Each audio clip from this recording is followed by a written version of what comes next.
হালা এবছর তো ব্যবসায় হয় নাই, মানুষজনকে কি গিফট দিমু? আর্থিক অবস্থা খুব খারাপ। এইবার গিফট দেওয়া বাদ দিয়ে মানুষের ঘর থেকে গিফট আমি চুরি করে নিয়ে আসি। যাই।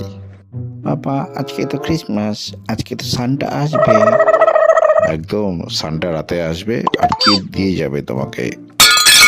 বাবা, ওটা কিসের শব্দ হলো? চল তো যে দেখি। আরে সান্টা, তুমি এই ঘরে কি করছো? আর তোমার হাতে ওটা কি? ব্যবসা বাণিজ্য নাই, তাই অল্প পয়সার জন্য এই ঘরে ঢুকছিলাম। মানে চুরি করতে এসেছো তুমি? ওই আর কি, চুরি করতে এসে ধরা পড়ছি। অসভ্য শানটা, তুমি না বাচ্চাদের গিফট দাও আর তুমি নিজেই চুরি করতে এসেছো? তার আরে বেটা, শানটার পানটা যদি আজকে আউট না করে দিই